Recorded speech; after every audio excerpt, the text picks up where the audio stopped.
Hey everyone, welcome to the channel. I appreciate you watching. This is a new project and I'm really excited about it. Today we're talking to Rebekah Carson. She's one of my good friends all the way back from high school, and she's an interior designer. She walks us through what an interior designer does, a lot of things that people might not expect an interior designer does. And she eventually takes us through how much money you can expect to be paid as an interior designer. And she takes us through one of the projects that she worked on recently, all the way from her idea to completion. Was a really great conversation, and I hope you enjoy.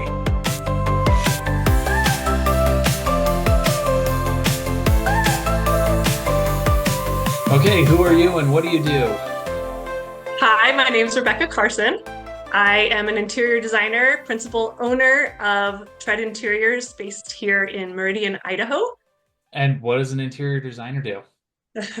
A lot of things. So, an interior designer is basically a client advocate here to help clients realize their visions for their workplace, for their restaurant, for their homes, helps them navigate the construction process, helps them to make material selections, design their floor plans.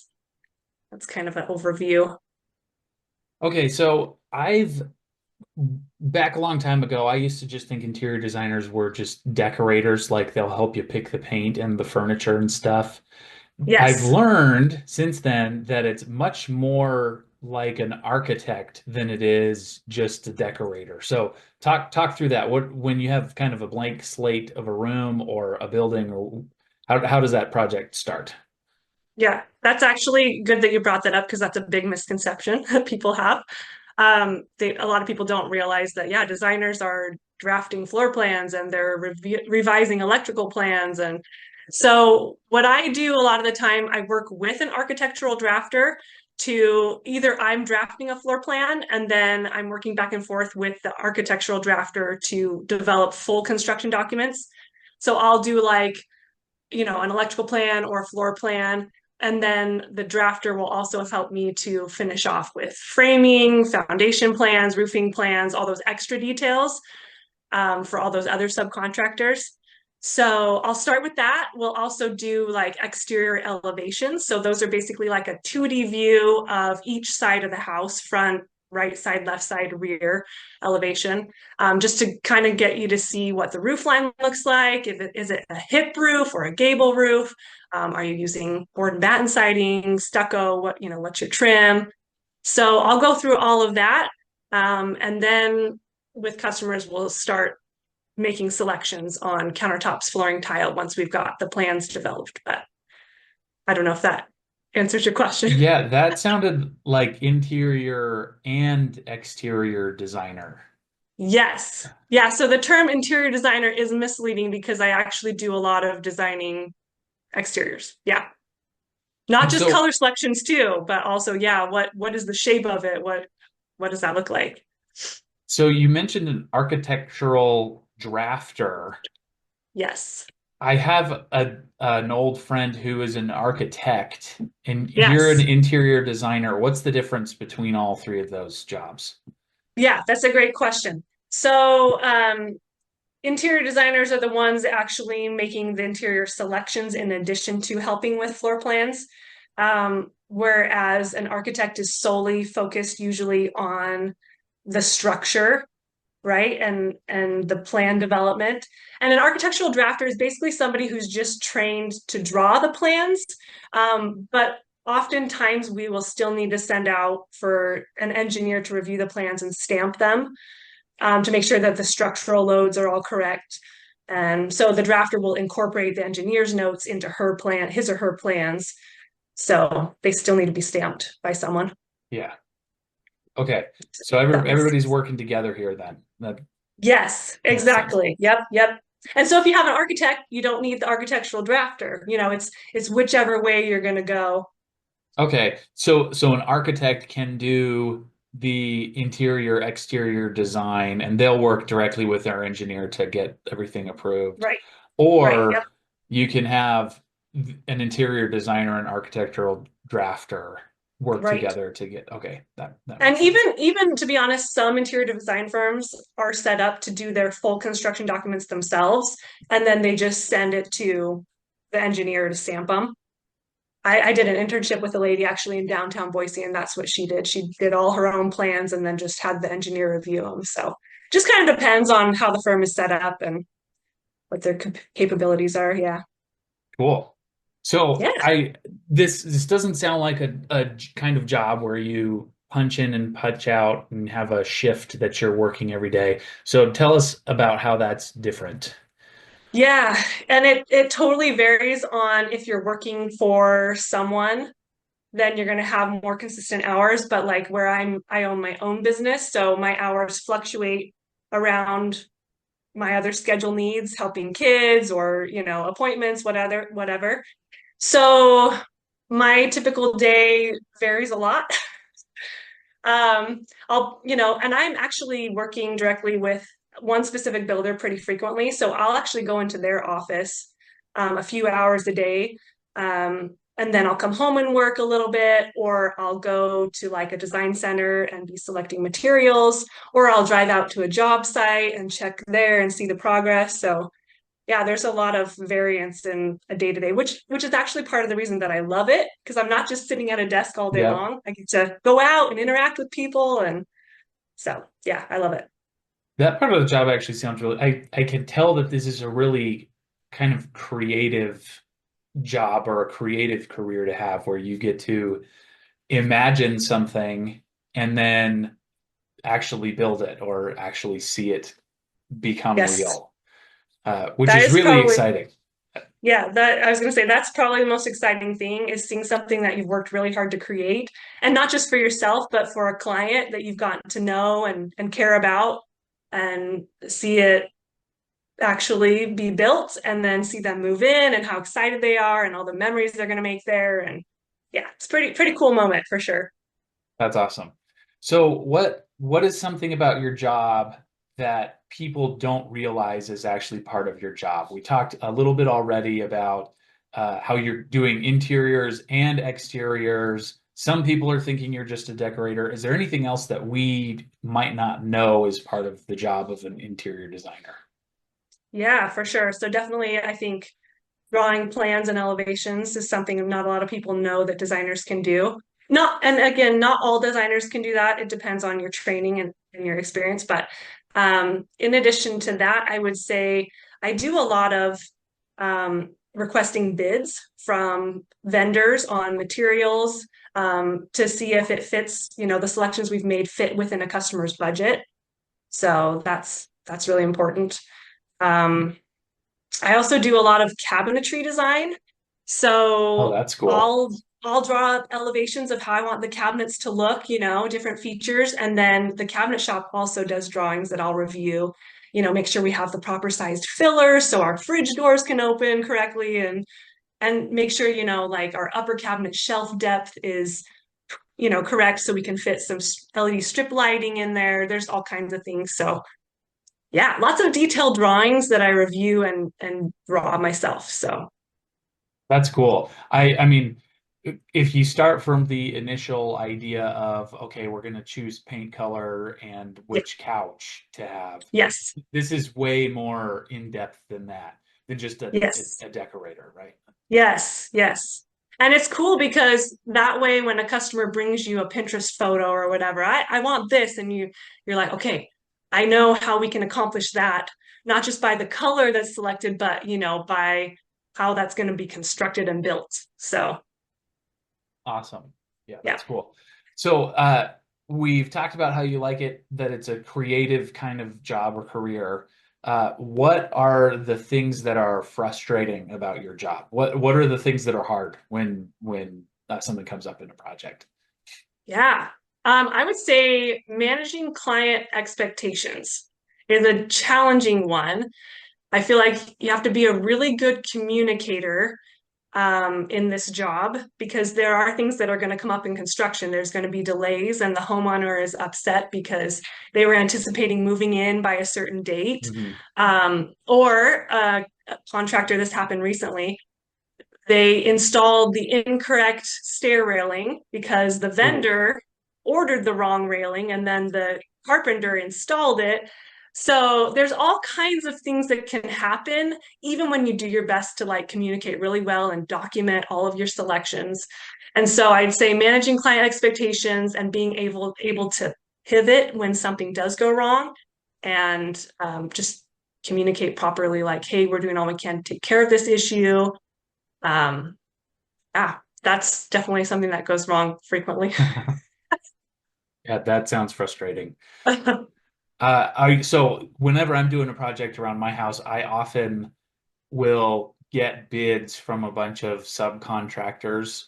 And Yeah, usually when I do that, it's because I'm trying to decide, is it worth buying the tools and watching the YouTube to see if I can do it myself, right, or is it better to, and it can go either way. right. Like we had heating, we needed to add a new heating duct or something. Yeah, And the guy was like, yeah, it'll be $200. And I was like, I'm not even gonna try it. You're hired. But yep, then that sounds like a good price. right, for something like fixing a drywall patch or hanging a new door because the old one got a hole in it or whatever, I'd rather not pay somebody and I can just kind of figure out how to do it myself. You're mostly working for a post custom home builder, is that right?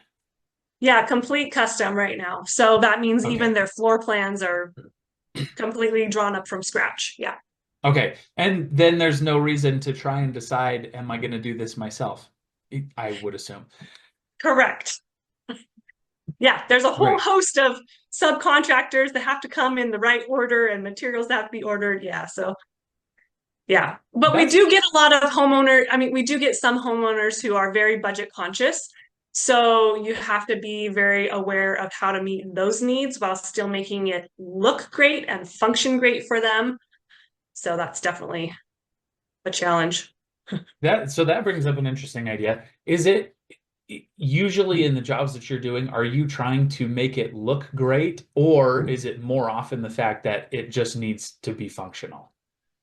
Yeah, it's definitely both because most of our customers, I mean, the average price of the homes that I'm designing right now is 1.3 million. So these are people that they are investing money in a property that they want to look really nice and be something they can show off to people. But also, I've had customers who really needed to be functional. Like I had a lady who has osteoporosis and she falls a lot. And so we had to really make sure, hey, we're putting blocking in the walls, in the showers, and by the toilet so we can install grab bars for her. We want her shower to be like a zero threshold, so she can just walk right in and not have to step over something. So yeah, we definitely have to do both for sure. Interesting. I Yeah. wonder, so every once in a while on my YouTube feed, I will see some video either of some feng shui guy saying this is how you need to organize your room, or like let's make a digital mock-up of a really tiny room so we can see if we can fit everything in there. And I think it's kind of a fun optimization problem to say, okay, you only have this much space, but it's Yeah. like a tiny apartment in New York City and you have to get your whole life in there. And it's really fun to see the creative ways where Yes. maybe how it looks is not as important as just making sure everything can fit. Yes, that is true. And there are some really cool, unique solutions out there. So you can multi-purpose a space, use it as you're sleeping. I think you and I have talked about the Murphy bed, for instance, in the Right, office. yeah. So it can be like a guest bedroom, but also an office. Or yeah. So yeah, I think there's some cool solutions out there that are super functional. Yeah, I forgot Um, we had talked about that. That's the office that I'm in right now, and yeah, we decided to just get a pull-out trundle bed from IKEA yes. because it was way cheaper and we had the space for it anyway. So, Yep. And that is a big thing is like, hey, can I afford this? Is yep, it a high enough priority for me that I'm gonna pay X amount of dollars? Yeah. right. And hey, building a Murphy bed would have been really fun. It would have been a fun project, but Yes. for the amount of money it was and to just get the room finished, it Yes. made a And the lot more. time. Yeah, it just made a lot more sense to get the pull-out bed. Yep. Yep. Um, okay, so this has been really good to learn about kind of what your job is like, what you do every day. Now we're going to talk more about your job and your life to see how it helps, right? So first, obvious question is how much money do you make? hmm Yeah. And so on this topic, I kind of like to discuss that interior designers can make a wide range. It just totally depends on, are you working for someone, like for a builder? If so, like in Idaho, you're probably going to average like 40 to 60K per year. Just depends on the builder, right? And also your amount of experience. And then I'd say if you're running your own business and depending on the type of clientele that you bring in, I have some friends who went to my same design school and they're making over 500K. So it just completely depends. I'm more like mid-range. So and I'm kind of working part-time right now. So mine is a little less, but yeah, again, just totally depends on type of clientele. And if you're doing commercial buildings too, commercial projects, then that can also bring in a higher revenue too. So, Okay. So, and in your case, you are the business owner for Tread Interiors. And right. so these general contractors are contracting you to do the design. And so that range that we're talking about in your case is based on, is it project based or hourly on the project? Yes, that's a great question. Because for me, it depends. Like I do some projects where I'm working for a specific client. Like I just did a project where I was helping her with her furnishings. Um, and so that was hourly based. And then I work for also a builder. Um, and so that rate is different. It's actually also hourly based, but it's a different rate than what I charge my clients higher than I Okay. charge the builder. So, but yeah, and there are interior designers who don't want to do an hourly rate, and they've um, done a lot of research into creating a fixed rate through like based off of square footage. For instance, if Okay. they're doing a commercial building, so you can do that. I would just say you have to definitely have had some experience because if you set your fixed rate too low and you spend way more time on a project, then you're going to be losing money instead of making. So Right. just have to do And your are research. are there also design firms where you can just apply and get a job and get a salary and health insurance and whatever else? Yeah, actually, my first ever job out of college was for an interior design firm. So I was under the lead designer as an assistant designer. She would charge out my rate to clients at like $75 an hour, but then I was getting paid much less than that, Yeah, as right. part of her team, right? So yeah, there is that option for sure. And it just depends on the size of the business. That first company I worked for, they were not set up yet for health insurance, any of that kind of stuff. But there are some firms that are doing really well and they can provide you with those types of benefits. So you just have to look for the company that you're, you know, wanting. Yeah, is it would you say it's mostly kind of individual contractors or small businesses in Yeah. the whole industry of interior design or are is it kind of dominated by a few big companies? I would say there's a lot of small business owners for sure. Yeah. Okay, that makes sense. Yeah. Great. So, presumably, if someone wants to become an interior designer, it would be a good idea to have a little bit of background in just how to run a small business also. Yes. Yeah. Yes, I would definitely say that. Yeah. Okay, that makes sense. What other kind of benefits come with your job? Um, that's a great question. Anything, right? Like, You don't have, it doesn't have to be money, it doesn't have to be like health insurance, but why is right. this a good job to have? Well, I would say the first thing that comes to mind is flexibility. Like I said, having my own business, I can set my own hours, I can choose my clients and my projects. If I am not really connecting with someone and I feel like that project doesn't fit my needs at the time, then I can say no, and that's okay. So I would definitely say flexibility, and plus just the different types of jobs you can do as an interior designer. You could be designing hotels, you could be designing restaurants, you could be designing just a basement remodel. There's just a big variety. And so you can kind of choose what avenue you want to go down. So Okay, that makes sense. that's a big, yeah. It seems like a good benefit to me. Also, just being able to have a creative outlet Yes. instead Yes. of sitting in front of a screen crunching numbers all day. Or Yes. I would definitely say that's a huge one for me too, because I'm a very creative person. So I like problem solving and yeah. do you feel like this career is pretty stable or secure, something that you can count on? That's a good question. Yes and no. I do feel like um, it fluctuates, like especially in new build construction right now with interest rates, that affects how many clients we're getting at certain times of the year.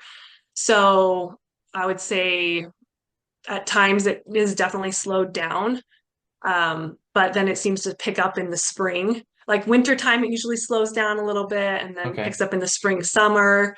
So yeah, it does fluctuate a little bit, but then there's times where, hey, if you're doing commercial projects, it can be pretty stable and consistent because you're working for larger companies instead of just like homeowners, you know? sure.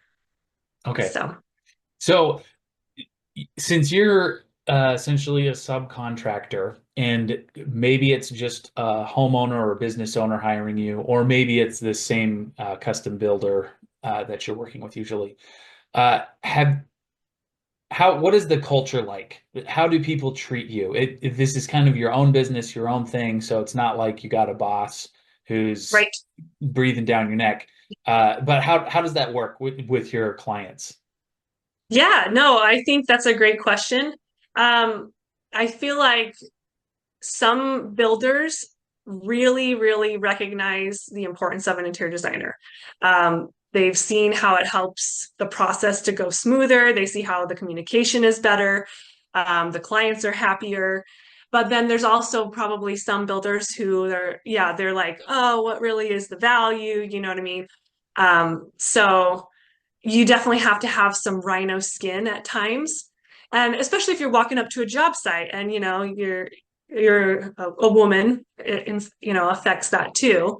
And you're talking with these framers, about how you're wanting this, arch niche to look or whatever. Yeah, you definitely have to be able to be assert yourself Hmm. and yeah, be confident. So So I just do you have your own hard hat and high vis jacket? I actually need to get my own hard hat. I have insurance. Okay, I great. should probably get a hard hat as well. Yeah, In great. fact, the builder that I work for, the project manager, he would often like lend me his. He's like, I want you to put this on just because I don't want to be responsible for you.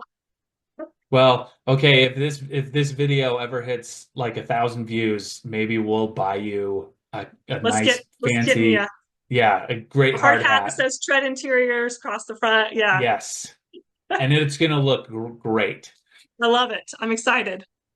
Okay, so let's talk for a second about how somebody who's interested in this job should prepare, how they could get it, and then let's kind of walk through a project, start to finish, and you can show us some pictures there. So Okay. first, um, how if somebody wants to become an interior designer, what do they need to do? What kind of education do they need?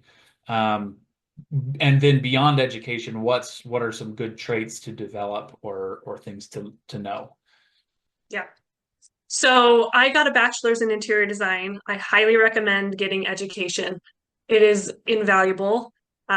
Just a good foundation so that you actually know how to draft and do floor plans, and the principles of design. There's a lot of things you can look up online, obviously, with any job really, but it definitely sets a good basis for you.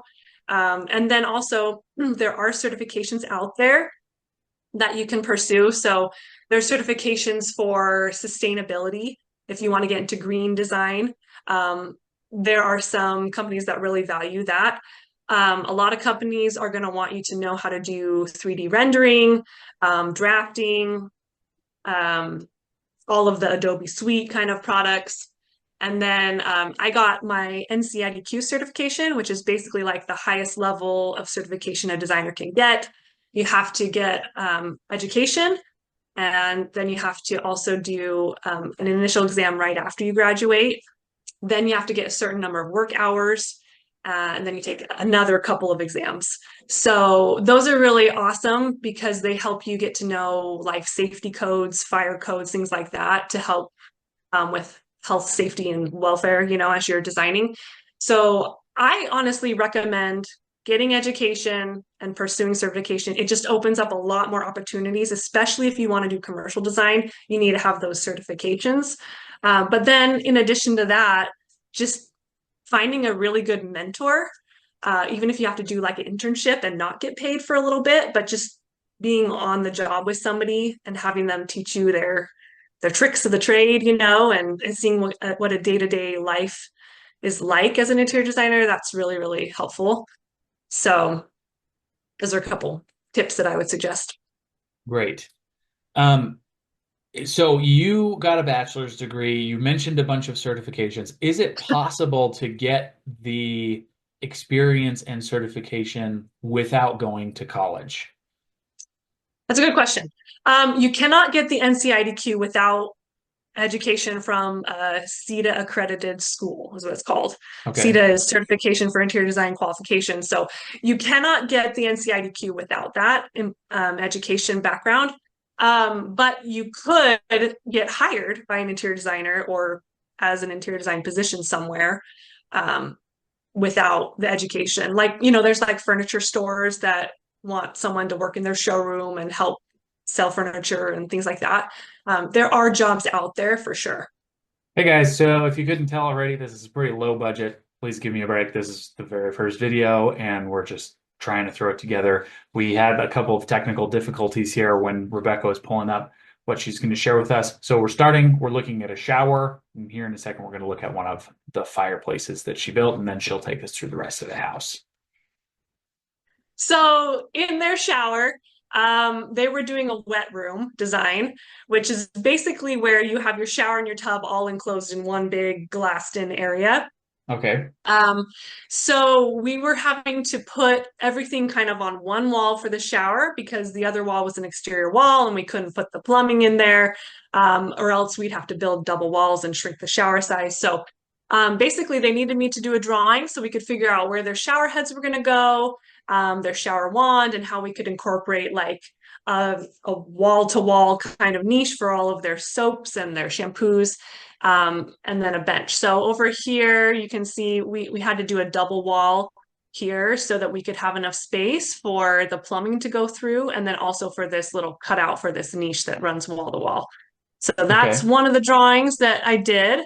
And here's the fireplace. So this one is where we decided to create some little niches for some cabinets and floating shelves. And we had to make sure that our fireplace width was able to show a framing dimension. So up here at the top, we had to show the framing width. And then once you add drywall, that adds an extra, half inch on both sides. And then they were adding stone, which adds another couple inches on each side. So it was really important in the drawing that we're able to communicate to every one of those trades, what they needed to do. Also, we determined, what's their hearth size, what type of firebox are they using. So this is just another example of a drawing that I did for them. And then we made adjustments on the floor plan to reflect this drawing that I did. So that was another example. Okay. It looks like a And really then tall fireplace. it was a 22-foot tall ceiling. So, and the stone went all the way up. It was awesome. Okay. And then I'll share another screen with you. This one is going to be the design packet that I put together. So this house we showcased in a parade of homes, which is basically where anybody who buys a ticket to the parade can come walk through your house and see everything, ask questions of the builder or the designer. And so I put together this packet and it basically showed all of the selections that we did. This is the exterior design. And then we move into, what materials did we actually select for the exterior? So we did a front door with 6 light glass. We did brick that we painted. We had some wood elements, and then, it shows our colors. And then just each page kind of shows the room and what kind of materials were in there, what light fixtures, what paint, what flooring. So just an example of a design board that you can put together for someone to kind of help them get a vision for what things are going to look like. Okay. Can add some concept photos, tile selections, plumbing selections. So that's kind of an example of that. And then I'm going to go ahead and show you some final design photos. So let me go in here. And I want to show you that shower that we did so you kind of get an Yeah. idea for what it looked like. So this is that shower. So we had the two shower heads, the big long soap niche. Here's the hand wand and then the bench. So you can kind of see Is how this that an turned out. actual photo or is this a rendering? Yeah, no, these are actual photos. Okay. Yeah. Yep, actual photos of the build. I also had to do drawings for the customer, cabinetry drawings, so we could figure out also lighting placement. That was really huge, making sure that it worked with our mirror sizes and our plumbing. And so that was another important thing that we did. There's the other side of the wet room Okay. with the tub in there. Here is the primary bedroom, which had a vaulted ceiling with tongue and groove on the ceiling. And then it had a big, long multi-slide door, and they had an incredible view. Yeah, So that does look nice. it was a fun project, and here's kind of another view of that bedroom. So lots of pictures of the That's bedroom. cool. And so this is kind of the final product. This is the How final. Yeah, how long does this whole thing take? Like, are you before good they question. start digging in the dirt, or are you involved all the way back at the beginning? Absolutely. Yeah, definitely before they start digging, um, before they submit for permits, all of that. So basically, I like to get involved as soon as possible. As soon as they're designing a floor plan, I'm like, let's involve me. That'd be great. And then, so then I help with the plan design, like I said, and then we do all the selections, even before we go for permits, typically. That just really helps the process to move really smoothly. And then we'll have customers like sign off on all their selections, and then we'll submit for permits. And then once we've got the permits, we can start digging. And then through the whole process of the build, I'm going out to the site, the customer is going out to the site, the project manager is communicating with us as issues arise. There are some cases where you have to like I've said before, pivot and find a new solution for something. Um, and then, yeah, sometimes customers do change orders. So I'm sure you've heard that term or seen it on like HGTV shows, and builders like, hey, change orders, right? Yeah, But sometimes the customer, like, they see something in person and they're like, nope, that does not look good, or that's not what I thought it was going to look like. right. And that's okay, right? That happens. We change our minds, and so we execute change orders sometimes as well. And but yeah, it's just kind of all part of the process. So Cool. Well, this looks really nice. One thing that's kind of come to mind here mhm. is, are all of the people who hire interior designers really rich? It's a great question. Really good question. Obviously, interior design is more of a luxury service. Um, but again, like I said, there's such a variety of interior designers and their pay rates. So I've done some remodels before where it's like I just did a basement remodel, and it was for someone who was not super well off, but they had saved up and set aside some funds that they were going to invest in this basement. And so, yeah, you don't have to be super rich Okay. by any It's means. You just have to have a clear idea of your budget, sure. and then talk with, your designer or whoever and see if it meets their pay rate. Yeah. Well, so where can people find you? Yes. So I am on Instagram, Facebook, or my website, treadinteriors.com. If you go to my website, there's a contact page, so you can send me a quick email about if you have any design needs, any questions about my rate. And what I do is I provide a complimentary consultation, which is basically like a free chance to talk with me about, well, what are your design ideas or your project ideas? And then I can kind of talk about, well, what would that charge? What would that time frame look like? So yeah, definitely can check out my website. That'd be awesome. Great. Well, Thank you, Rebecca. It's been really fun to talk to you. Yes, Like thank I you. said, someday this YouTube channel is just going to explode and we're going to get all the views and we'll get you a hard hat. I love it. Sounds like a plan. Thanks, Justin. Okay. Thanks, Rebecca. We'll see you. Okay, you bet. Okay. And that's it. We made it to the end. Thank you for watching. Thank you for making it this far. If this is the kind of content you're interested in, I would really appreciate if you like and subscribe. If you're looking for new jobs, we've got a bunch of good videos, a bunch of other interviews with a whole bunch of different careers coming up, and I would love for you to join us. Thanks again for watching.